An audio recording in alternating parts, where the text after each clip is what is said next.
उत्कर्ष। मगध, अपना टॉपिक का क्या नाम है? मगध का उत्कर्ष। इसमें से देखिए, मौर्य वंश से पहले, किसके पहले? मौर्य से पहले 3 राजवंश आएगा। पहला वाला कौन सा राजवंश? हर्यक वंश, ठीक है, हर्यक वंश। दूसरा शिशुनागा, शिशुनाग वंश।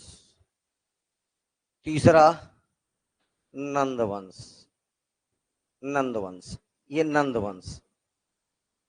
और जब ये तीनों का ही शासन चल रहा था, तब 2 विदेशी आक्रमण। कितने विदेशी आक्रमण? 2 विदेशी आक्रमण। पहला आक्रमण करने वाला कौन था?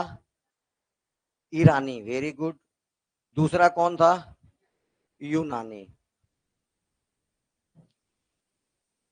यही पढ़ाना है ना, ठीक है। चलिए ध्यान से देखिए। हर्यक वंश का संस्थापक बिंबिसार, दूसरा अजात शत्रु, तीसरा उदयन और अंतिम शासक उदयन के बाद नागदशक। इस नागदशक की हत्या कौन किया? शिशुनाग ने। और शिशुनाग वंश की स्थापना किया। शिशुनाग वंश का संस्थापक शिशुनाग। शिशुनाग के बाद कौन आएगा? कालाशोक। कालाशोक के बाद कौन आएगा? नंदीवर्धन। इस नंदीवर्धन की हत्या कर देगा, ये देखो, नंद वंश का संस्थापक, जिसका नाम रहेगा महापद्मानंद।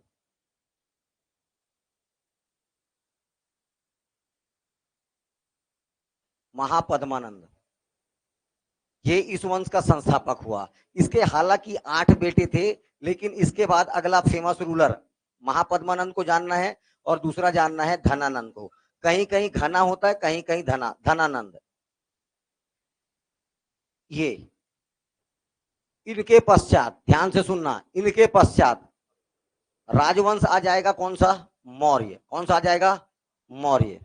और मौर्य के बाद कौन कौन सा आएगा?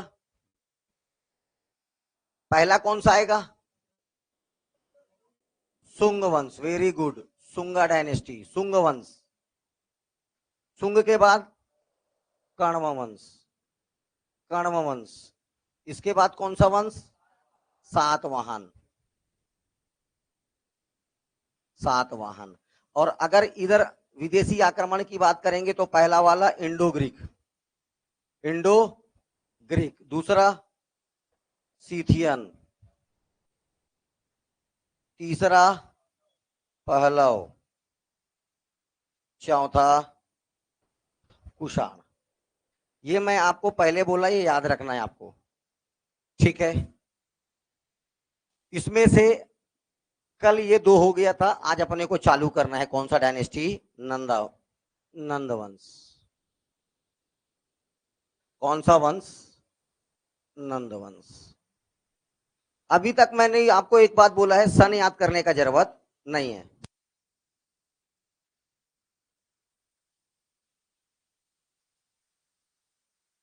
सन उतना इंपॉर्टेंट नहीं है, ठीक है। अभी तक नंद वंश का संस्थापक होता है महापद्मानंद।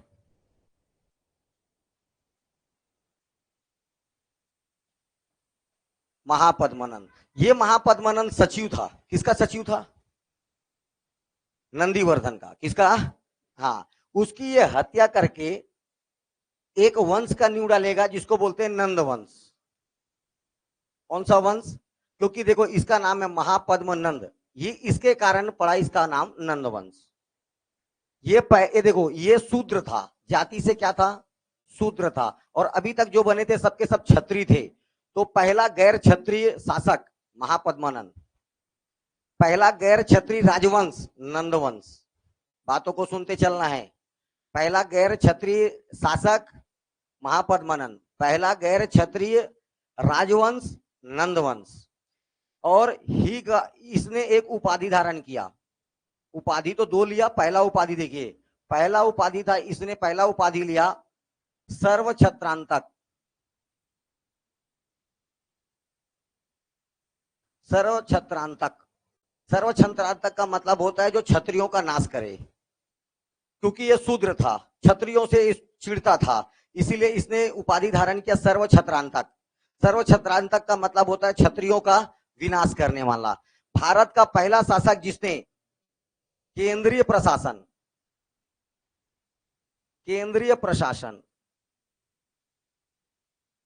अभी तक प्रशासन कैसा होता था, कोई यहां कर रहा है, कोई वहां कर रहा है, कोई कहीं और कर रहा है, कोई कहीं और कर रहा है। इसने सारे जगहों पर अकेला शासन किया और इसी को बोला जाता है सेंट्रलाइज गवर्नमेंट। कैसा गवर्नमेंट? जैसे अभी हमारे यहाँ कैसा प्रशासन है, केंद्रीय प्रशासन है, ठीक है। तो इसने सेंट्रलाइज गवर्नमेंट की शुरुआत करने वाला पहला शासक का नाम याद रखना, Mahapadmananda. Is a great ruler, बहुत प्रतिभाशील व्यक्ति था। इसने क्या किया, एक बार आक्रमण कर दिया। कहां पर भैया, याद रखना, कलिंग पर। कलिंग पर आक्रमण किया और आक्रमण करने के कारण उसने एक उपाधि धारण किया, एक राट। ही टू का टाइटल ऑफ एक राट, एक राट की उपाधि। एक राट क्यों बोला गया, ये हाथियों के कारण कलिंग पर आक्रमण कर दिया। कलिंग पर आक्रमण कभी भी कोई करता था तो कारण होता था हाथी प्राप्त करना। क्या प्राप्त करना? हाथी प्राप्त करना, ठीक है। वो हाथियों को प्राप्त करने के लिए काय की उपाधि धारण किया, एक राट, ठीक है। अब जब कलिंग पर आक्रमण किया तो क्या देखता है कि कलिंग का जो क्षेत्र है वो सूखाग्रस्त है। इसीलिए उसने क्या किया, कलिंग में नहरों का निर्माण कराया। ये क्वेश्चन आ चुका है, ठीक है। महापद्मनंद ने क्या कराया, कलिंग में नहरों का निर्माण कराया। कहां की बात कर रहा हूं मैं, कलिंग। ये कलिंग क्या करने गया था, आक्रमण किया था हाथी प्राप्त करने के लिए। इसका कलिंग इनोवेशन था। तो ये कलिंग पर क्या करता है, अटैक करता है और एक उपाधि धारण करता है। काय का उपाधि धारण करता है, एक राट की उपाधि धारण करता है, ठीक है। एक राट की उपाधि धारण कर लिया। साथ में याद रखना, कलिंग में नहरों का निर्माण कराया,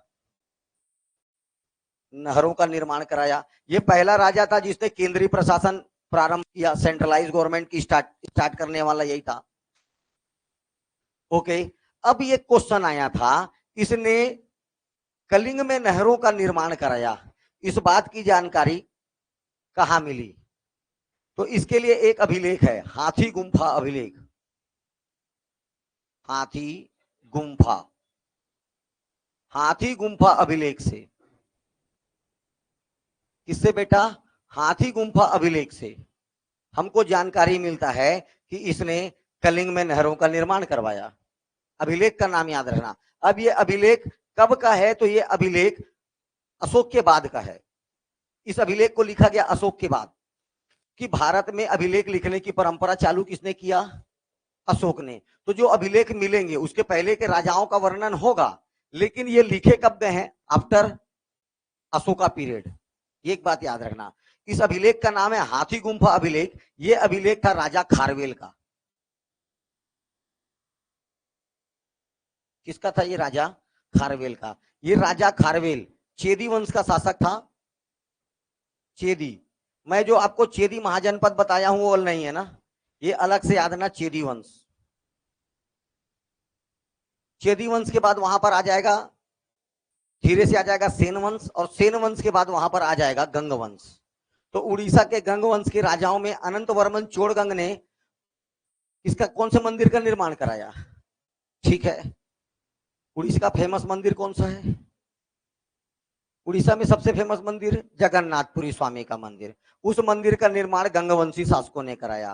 तो ये चेदी वंश अलग वंश है, 16 पद का चेदी नहीं है। ओके, तो ये इतनी बातें किससे याद रखना है आपको? कम से कम महापद्मनंद से।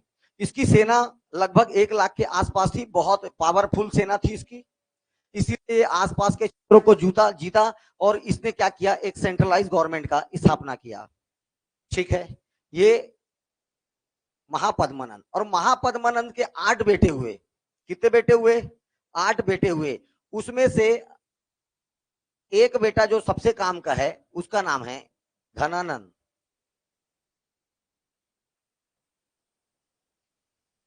धनानंद, धनानंद की सेना के बारे में बोला जाता है इसने सेना 6 लाख से ऊपर कर लिया था, ऐसा कहावत है। 6 लाख के आसपास की सेना थी इसकी, 5 लाख से ज्यादा, ठीक है। धनानंद बहुत ही ज्यादा पावरफुल, बहुत ही ज्यादा क्रूर और निरंकुश शासक। कोई क्या हो रहा है कोई मतलब नहीं, इसको धन संग्रह से मतलब था बस, ठीक है। इसी के समय में, इसी के समय में शिक्षा का बहुत अच्छा केंद्र होता था तक्षशिला। जगह का नाम तक्षशिला शिक्षा का बहुत अच्छा केंद्र था। इस तक्षशिला में एचओडी या वहां का प्रिंसिपल, आज के समय में प्रिंसिपल की बात करते हैं, प्रिंसिपल के या मुख्य प्रधानाचार्य के रूप में कौन था? तो चाणक्य थे। चाणक्य कहां पर ये टीचर था? तक्षशिला में। और ये तक्षशिला से इसके पास आता है धनानंद के पास, और धनानंद को जानकारी देता है दुनिया का सबसे पावरफुल इंसान जिसका नाम सिकंदर है, ठीक है, वो आगे तक आ चुका है और बहुत जल्दी भारत के ऊपर क्या करेगा? वो आक्रमण करेगा। भारत के ऊपर क्या करेगा? वो आक्रमण करने वाला है। और ये जानकारी देने के लिए कहां पहुंचा चाणक्य? मगध। कहां पहुंचा? मगध। मगध की गद्दी पर कौन बैठा था? धनानंद। धनानंद ने उसके बालों को पकड़ करके अपने दरबार से बाहर फेंक दिया। ठीक, धनानंद ने क्या किया? चाणक्य के बाल को पकड़ा और उसको घसीटते हुए दरबार के बाहर लाया और फेंक दिया। उस दिन चाणक्य एक कसम खाया कि किसी को बनाने में और किसी को बर्बाद करने में उसके टीचर का बहुत बड़ा हाथ होता है। ठीक है, आप एक शिक्षक का इज्जत नहीं कर रहे हो तो आप बहुत जल्दी अपने बर्बादी को देखोगे। और मैं इस केस को तब तक वापस नहीं लपेटूंगा जब तक आपको क्या करना कर दूं? बर्बाद ना कर दूं। और चाणक्य सिर्फ एक ही लक्ष्य के साथ घूमता था, इसको क्या करना? जान से मरवाना या इसको बर्बाद कर देना। ठीक है, उस खोज में चाणक्य को एक इसका शिष्य मिला जिसका नाम है चंद्रगुप्त। इस गुप्त के साथ हमेशा लगेगा मौर्य। इसके साथ हमेशा क्या लगेगा? एकदम याद रखना है इतिहास में, इसके साथ हमेशा क्या लग के आएगा? मौर्य। इतने चंद्रगुप्त हैं टेंशन में आ जाओगे, लेकिन इसके साथ हमेशा क्या लग के आएगा? मौर्य। क्योंकि ये कौन है? मौर्य वंश का संस्थापक चंद्रगुप्त मौर्य। बहुत सारे चंद्रगुप्त मिलेंगे, चंद्रगुप्त द्वितीय विक्रमादित्य, ये चंद्रगुप्त, वो चंद्रगुप्त। आपको याद रखना है इसके साथ हमेशा क्या लगे रहेगा? मौर्य। इसको देख के जान जाओगे ये कौन सा चंद्रगुप्त है। मौर्य वंश का संस्थापक चंद्रगुप्त मौर्य। इसने और चाणक्य ने मिलकर के छोटी मोटी सेना बनाई। छोटी मोटी सेना बना करके बार बार किस पर आक्रमण करते थे? मगध पर। बार बार मगध पर आक्रमण करते थे। करीब 20 बार इनका आक्रमण होता है मगध पर। देखिए,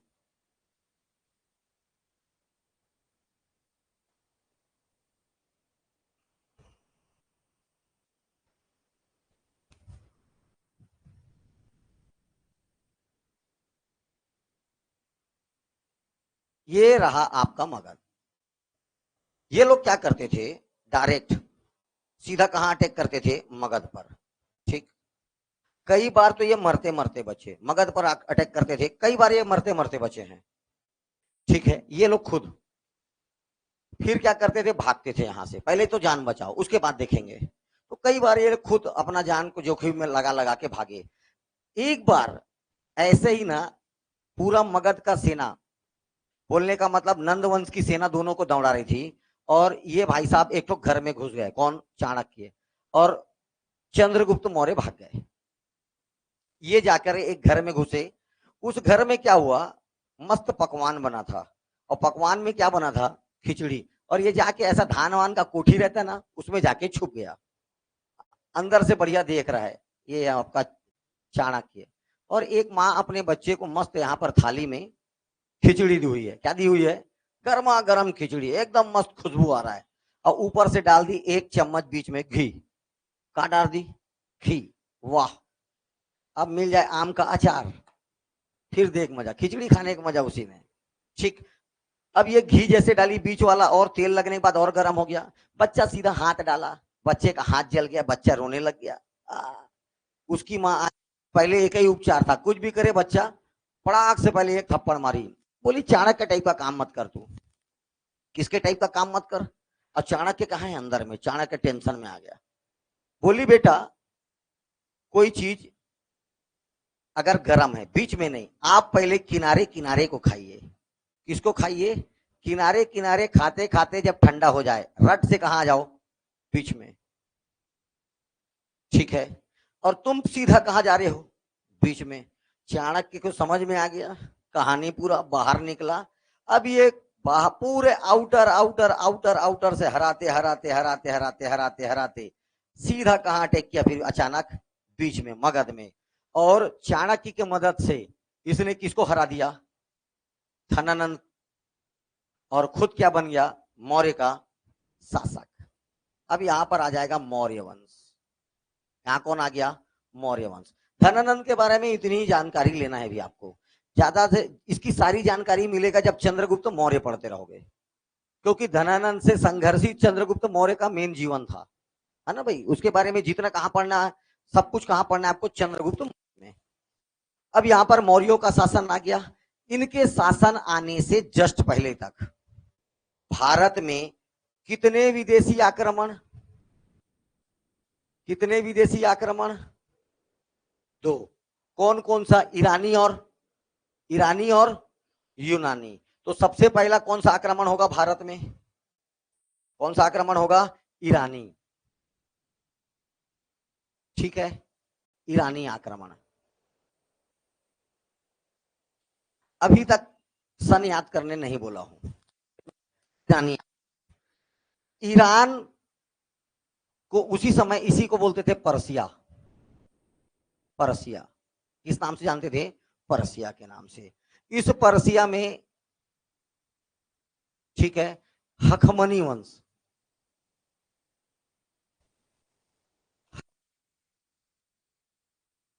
वंश का नाम हखमनी वंश, ठीक है। ध्यान से देखो इधर, अब ये मान लीजिए इंडिया का मैप है,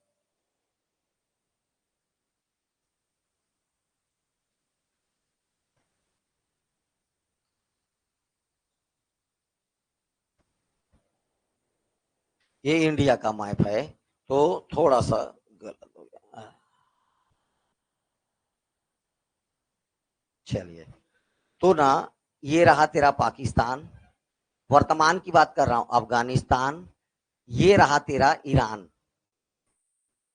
ईरान, और यहीं से आए थे कौन, हखमनी वंश। वंश का नाम हखमनी वंश। हखमनी वंश का शासक का नाम याद रखना है, साइरस, साइरस।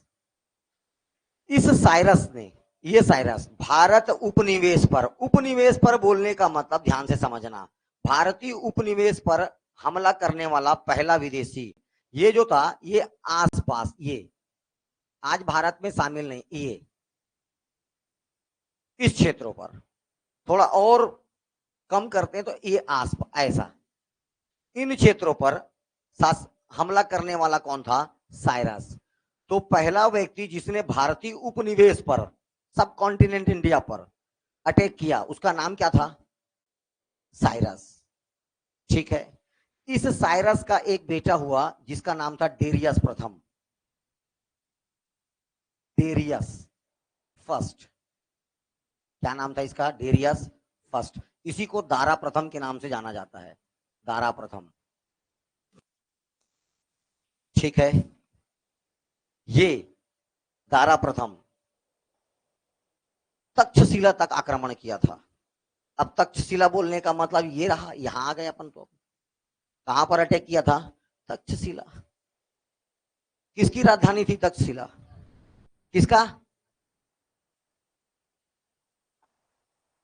गांधार का, अरे बताना रे भैया किसका, ठीक, गांधार का। और जो हाटक था वो किसकी राजधानी थी, कंबोज का, ठीक है, काय का, कंबोज का। कंबोज कंधार याद आ गया। तो ये इस पर अटैक करता है।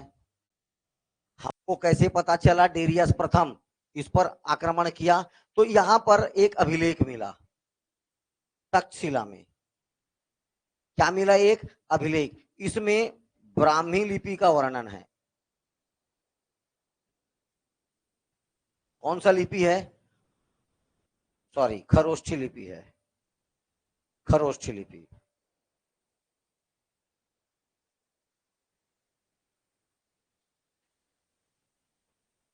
कौन सी लिपि, खरोष्ठी लिपि,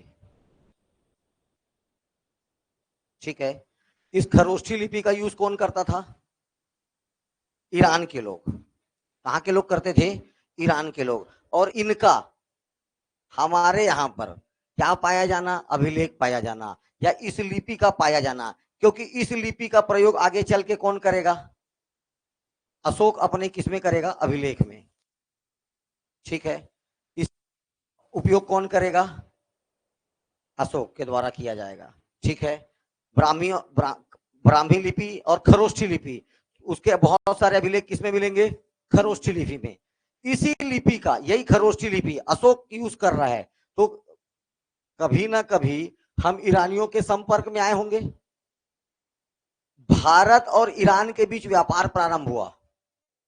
इन्हीं सब कारणों से क्या चालू हुआ? भारत और ईरान के बीच क्या प्रारंभ हुआ? व्यापार प्रारंभ हुआ। ये ईरानी लोग सिंधु नदी को हिंदो कहते थे, हिंदो।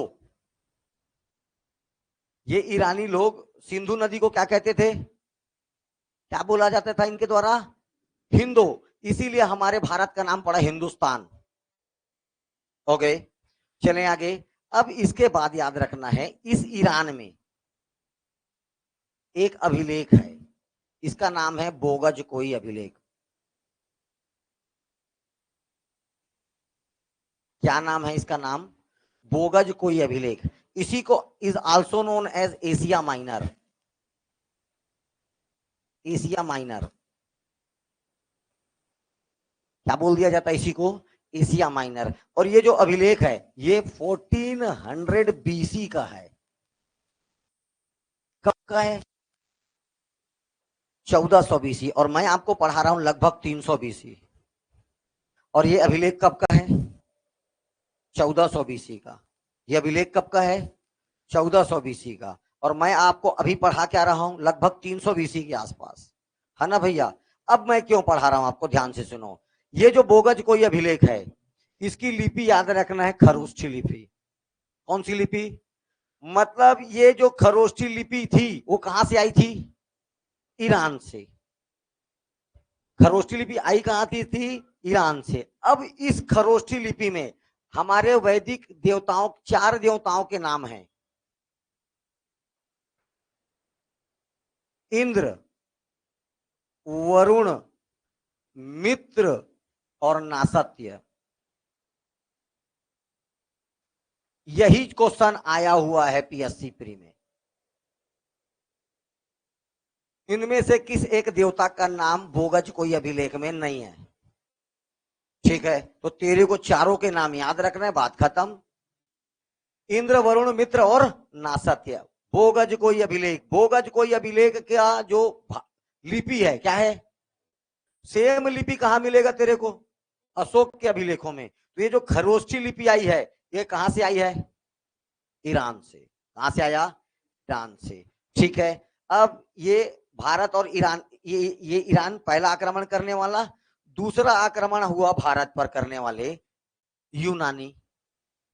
ईरान के बाद कौन करेगा? यूनान। कौन करेगा? यूनान।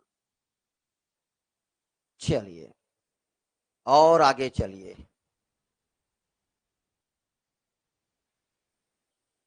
ये देखो, ये हुआ तेरा पाकिस्तान। यहीं तक बस बनाऊंगा, हाँ यहां तक। ये पाकिस्तान, अफगानिस्तान, ये रहा ईरान।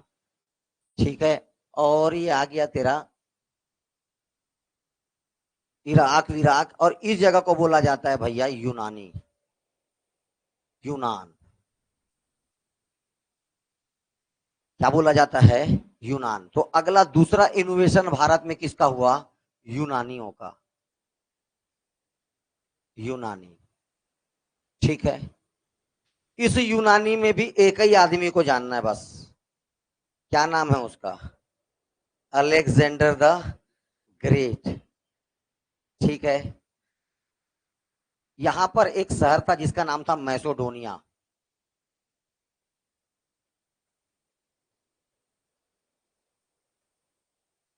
इस मैसोडोनिया का शासक कौन था? देखो,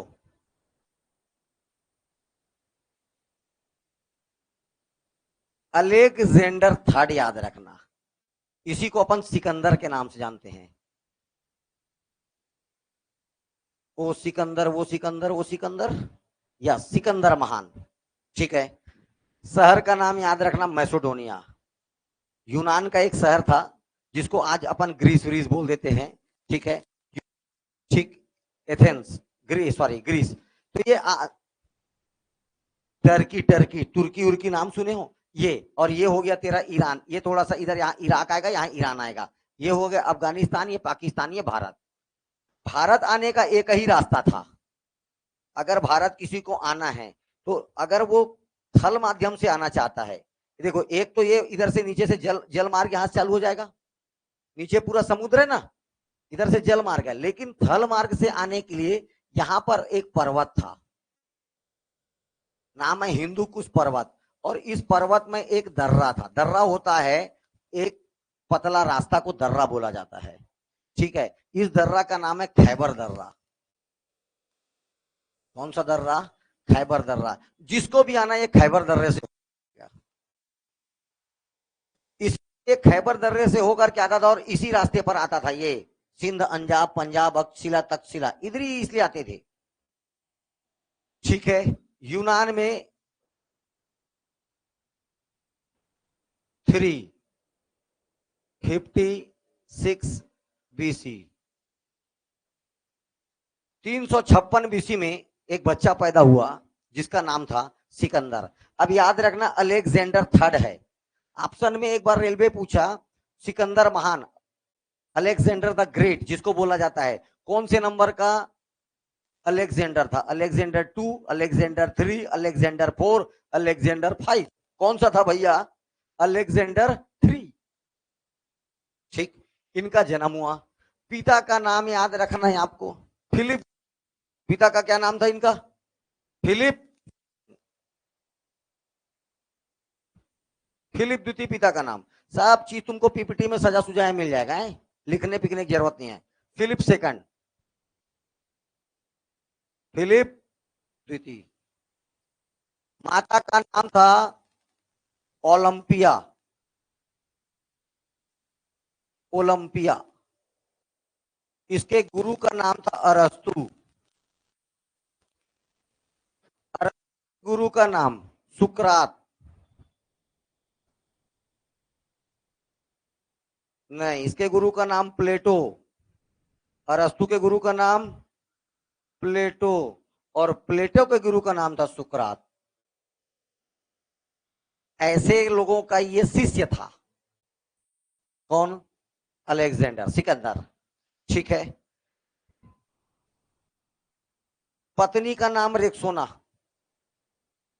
पत्नी का नाम क्या था? रेक्सोना।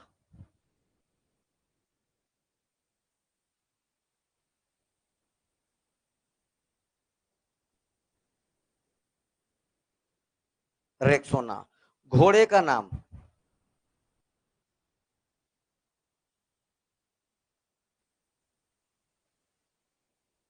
घोड़ा का नाम था बुकाफेला।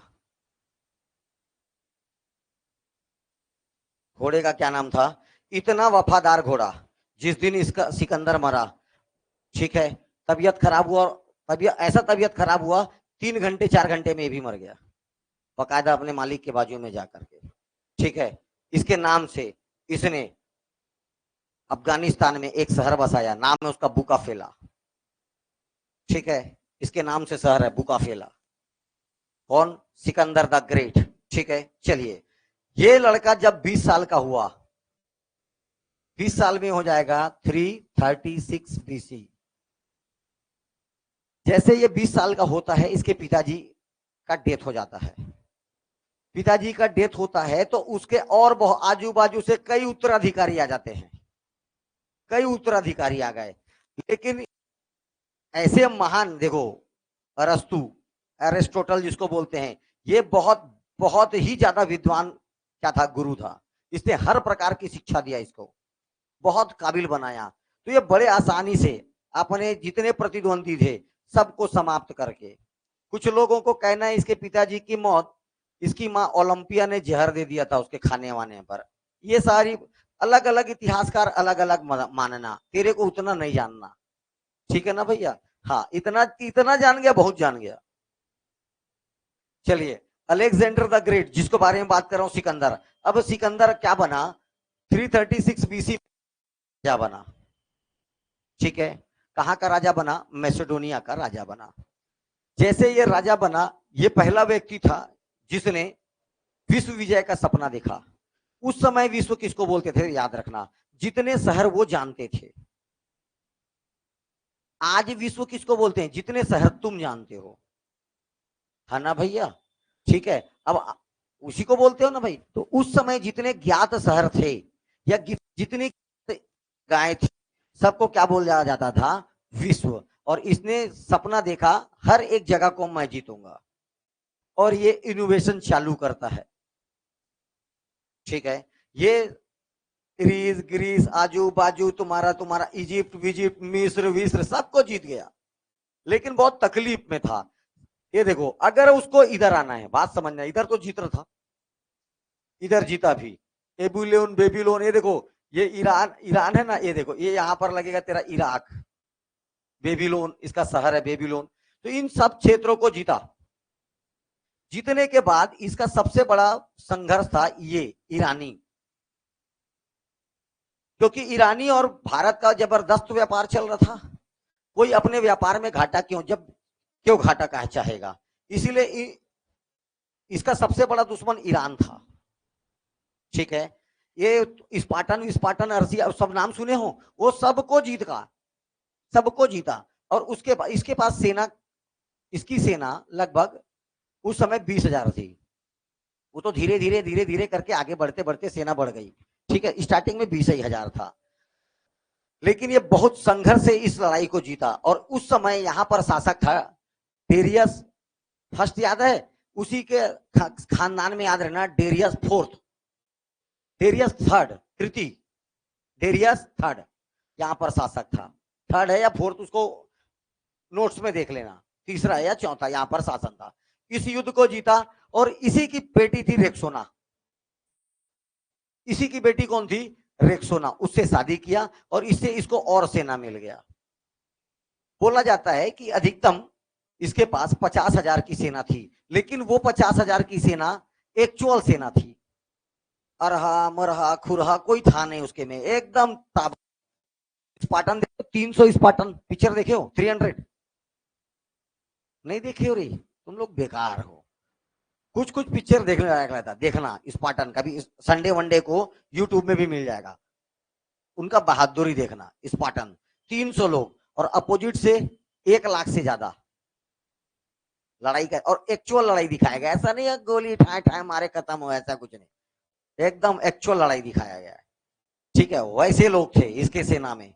और ये आगे रौंदते रौंदते आगे बढ़ रहा है, आगे बढ़ रहा है, आगे बढ़ रहा है। और इसने सबसे पहले, इधर देखो ध्यान से, भारत में अटैक किया, तक्षशिला पर। कहां पर अटैक किया, तक्षशिला पर। देखो ध्यान से, अब ये रहा हमारा तक्षशिला। तक्षशिला तक पहुंचने के लिए इसको एक नदी क्रॉस करना पड़ेगा। ठीक है, तक्षशिला में पहुंचने के लिए इसको एक नदी क्रॉस करना पड़ेगा। ये नदी है सिंधु नदी। कौन सी नदी, सिंधु नदी। यूनानी लोग सिंधु नदी को इंदु बोले। क्या बोले, इंदु। इसी से हमारे देश का नाम पड़ा इंडिया। इंडस बोलते थे इन लोग, इंदु इंदु, इंडस। इसी से नाम पड़ा हमारे भारत का नाम इंडिया। जबकि ईरानी लोग क्या बोले थे, क्या बोले थे, इंदो। इंदो से हिंदो, हिंदो, हा हा, एच, हिंदो, हिंदो से पड़ा हिंदुस्तान। और ये लोग बोले इंडो, इंडो से पड़ा इंडिया। और सबसे पहले तक्षशिला पर अटैक किया। इसके लिए इसको कौन सी नदी पार करनी पड़ी थी, झेलम नदी पार। हिंदू कुश पर्वत क्रॉस करने के बाद, झेलम नदी पार करने के बाद ये तक्षशिला में आए, तब यहां पर शासन था आम्बी का। The ruler name was Ambhi, Ambhi. ठीक,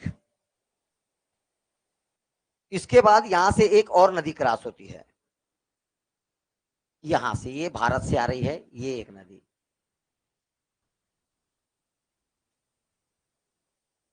ये है रावी नदी।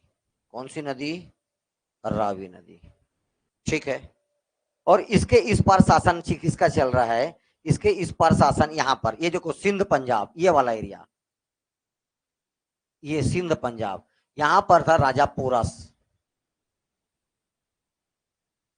राजा कौन था?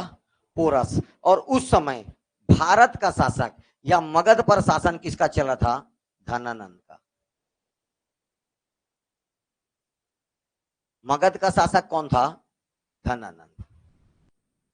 यही बात चाणक्य बताने किसको गया था? धनानंद को, कि बहुत जल्दी सिकंदर का आक्रमण कहां होने वाला है? भारत में। ठीक है, और हो भी गया। तक्षशिला का शासक था आम्बी। तक्षशिला का शासक कौन था? आम्बी। इसका बहुत बड़ा दुश्मन था पोरस। आम्बी का दुश्मन कौन था? पोरस। इसीलिए आम्बी ने आत्मसमर्पण किया। आम्बी ने क्या किया? आत्मसमर्पण दिया, और इनसे लड़ने के लिए, पोरस से लड़ने के लिए अपनी 10,000 सेना और दे दिया। उसकी सेना 50-60 हजार हो गई। किसकी सेना? सिकंदर की सेना 50-60 हजार हो गई। पोरस की सेना 20,000। ठीक। पोरस को भी पहले न्योता भेजा गया, भाई आत्मसमर्पण कर लीजिए, मेरे झंडे के तहत आ जाइए, मैं आपको छोड़ दूंगा, आपका जगह छोड़ दूंगा, सब कुछ छोड़ दूंगा। मेरा बस एक ही सपना है, विश्व विजय का सपना है। ठीक है, आप मेरे अधीन रहोगे, आपके महल में मेरा झंडा होगा बस। पोरस बोला हटा दूंगा, गला नहीं झुकाऊंगा। ठीक है। इसीलिए इनके बीच में एक युद्ध, जिसको बोला जाता है हाइडे, बैटल ऑफ हाइडे स्पीच। काय का युद्ध? हाइडे स्पीच का। हाइडे स्पीच का युद्ध होगा। Is also known as battle of Vitasta. Ravi का ही क्या नाम था? और वो झेलम का था। ठीक है। रावी नदी नहीं है ये झेलम नदी है बेटा। कौन सी नदी है ये? कौन सी नदी है? झेलम। ये नदी है झेलम। ओके, ये झेलम नदी है। इसीलिए इसका नाम है हाइडे स्पीच या बैटल ऑफ। इसी का अन्य नाम क्या था? वितस्ता। इसीलिए इस युद्ध का नाम है बैटल ऑफ वितस्ता या झेलम। ये नदी झेलम नदी थी। ठीक है। इस नदी को पार करके किसके पास आना था? पोरस के पास। इस नदी में बाढ़ आया हुआ था। इस नदी में क्या आया हुआ था? बाढ़ आया हुआ था। फिर भी इसकी सेना, पोरस बहुत बहादुर था, पोरस के पास 20,000 सेना थी बस। ठीक है। और इसके पास 60,000, लेकिन इसकी सेना कूद काद करके बाढ़ आए हुए पानी से इस पर आया। फिर से बोला गया पोरस झुका दीजिए सर, पोरस बोला नहीं झुकाऊंगा, और बड़े बहादुरी से दोनों का युद्ध होता है, सिकंदर और पोरस का। बड़ा भीषण युद्ध होता है, लेकिन फाइनली होता है, पोरस घेरा जाता है। कुछ इतिहासकार बोलते हैं ये जानबूझ के इस युद्ध को हारता है, क्योंकि जो सिकंदर की पत्नी थी, यहां पर अब सिकंदर की सेना आ गई ना पूरा। सिकंदर की जो पत्नी थी उसने राखी भेज करके पोरस को अपना भाई बना लिया था। अलग अलग इतिहासकारों का अलग अलग मत है ना। कुछ इतिहासकार कहते हैं कि सिकंदर की पत्नी जो रेक्सोना है, उसने पोरस को अपना भाई बना लिया था, और कोई भाई अपनी बहन को विधवा नहीं कर सकता, इसीलिए पोरस ने उतना अच्छे से सामना नहीं किया। जब पोरस पूरा घिर गया और चारों तरफ से इसको सिकंदर की सेना ने घेर लिया, तब भी बोला एक बार माफी मांग ले, मैं तेरे को माफ कर दूंगा। आखिरी में फिर भी पोरस बोला गला कटवा सकता हूं मैं, गर्दन झुकाऊंगा नहीं। बाहर का लाइट, झुकाऊंगा नहीं, ये बोलता था कौन? पोरस। ठीक है। फिर बोला तेरी आखिरी इच्छा बता, मैं एक राजा होने के नाते तेरे साथ क्या करूं? तो वो भी बोला एक राजा जो दूसरे राजा के साथ कर सकता है बस वही कीजिए। इस बात से सिकंदर बड़ा खुश हुआ। इसने इसके सारे जगह वापस कर दिए, मित्रता कर लिया, ऊपर से और बहुत सारा चीज इसको दान पुण्य में दे दिया। ठीक है। अब देखिए इनको आगे आना था। अब लड़ाई करते करते कहां चलना था इनको? आगे। और अगला अटैक कहां पर होना था? कहां पर होना था? अब अगला अटैक कहां होगा? मगध पे। कहां होगा? क्योंकि अब इधर एक ही राजा मेन है, कौन? अब इतने पूरे में किसका शासन चल रहा है? धनानंद का। इस एरिया में पूरा किसका शासन चल रहा है? धनानंद का। अब ध्यान से देखो इसकी सेना। अच्छा, ये जो लड़ाई हुआ था हाइडे स्पीच का 326 बीसी, ये डेट पहला याद रखना है आपको। पहला डेट जो याद रखना है प्राचीन भारत के इतिहास में 326 बीसी। कौन सा बीसी? 326। 400 बीसी वाला भोगज कोई अभिलेख। पहला डेट जो मैं आपको याद करने बोल रहा हूं 326 बीसी, बैटल ऑफ हाइडे स्पीच। ठीक है, बैटल ऑफ हाइडे स्पीच। इसी को बोला जाता है बैटल ऑफ वितस्ता, झेलम नदी के तट पर। किसके किसके बीच में हुआ था? पोरस और सिकंदर। यही लड़ाई फेमस है। आम्बी आम्बी को तो सिर्फ सरेंडर किया, उसका बात ही नाम भर जानना था। तक्षशिला का शासक कौन था? आम्बी। कौन था? आम्बी। अब देखो इसकी सेना इस बार परेशान हो गई है।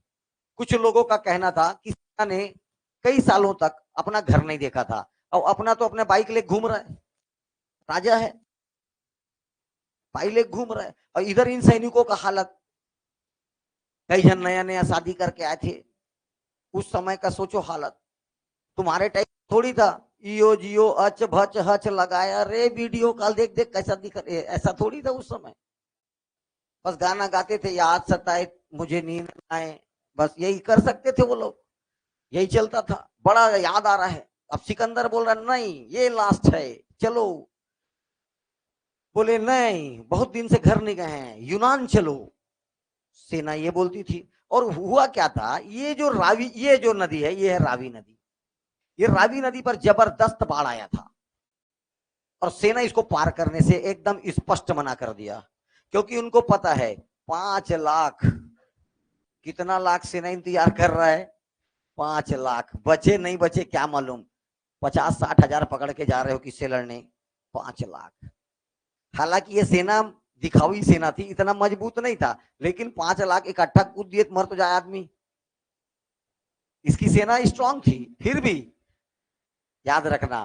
तो ये सेना एकदम हाथ खड़ा कर दिया, जान से मानना है मार दे, नहीं जान बात खत्म, नहीं चल लड़ेंगे बात खत्म।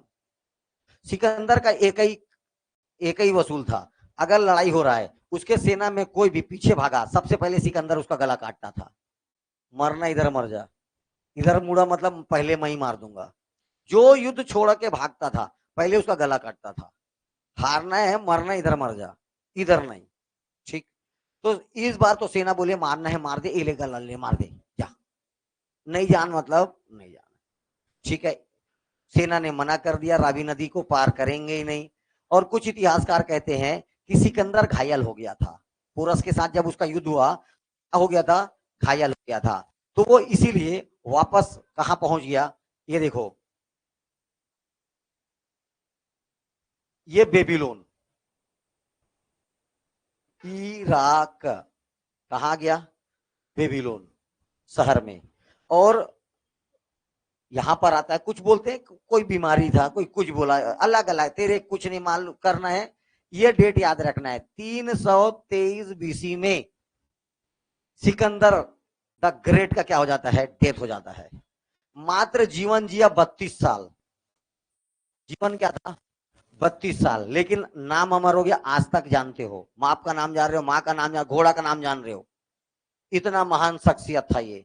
ठीक है, इसके 2 सेनापति, एक था नौसेना का प्रमुख जिसका नाम था निर्याकस, और एक था थल सेना का प्रमुख जिसका नाम था सेल्यूकस निकेटर।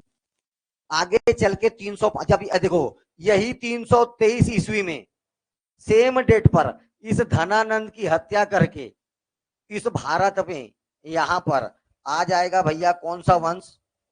मौर्य वंश। कौन सा वंश आ जाएगा? इसको सबको हटाकर यहां आ जाएगा मौर्य। और मौर्य का संस्थापक कौन है? चंद्रगुप्त मौर्य। यही सेम डेट 323 बीसी में यहां से चालू हो जाएगा मौर्यन पीरियड। ठीक है, मौर्य वंश। यहां से नंद वंश के अंतिम शासक धनानंद का हत्या करेगा कौन? चंद्रगुप्त मौर्य। और नया राजवंश आ जाएगा कौन सा? मौर्य वंश। ठीक है, ये अब याद रखना है, जब ये आएगा आगे चल के फिर से दूसरा यूनानी आक्रमण करता। पहला कौन है? सिकंदर। और दूसरा याद रखना है, इसका थल सेना का अध्यक्ष नाम उसका सेल्यूकस निकेटर। सेल्यूकस निकेटर इतना मारेगा सेल्यूकस निकेटर को चंद्रगुप्त मौर्य, और उसकी बिहार अलग ले लेगा। ठीक है, हेलेना, कार्नेलिया नाम था एक्चुअल नाम उसका, उसकी बेटी के साथ बिहार कर लेता है। कौन? चंद्रगुप्त मौर्य। ये घटना अपन चंद्रगुप्त मौर्य में बात करेंगे। यहां तक किसी कोई समस्या है तो बताइए। ठीक, चलिए यही चीज तेरे को किधर पढ़ाता हूं, समय लग जाता है। आ जा, ये हो गया। ये शिशुनाग कालाशोक, ये यहां से स्टार्ट किए नंदवंश, सब चीज मिलेगा तेरे, कुछ लिखने का जरूरत नहीं है। पहला सूत्र याद रखना है, महापद्मनंद, केंद्रीय प्रशासन, एक राट की उपाधि, हर एक चीज मिलेगा। हाथी गुम्फा अभिलेख सब मिलेगा ना।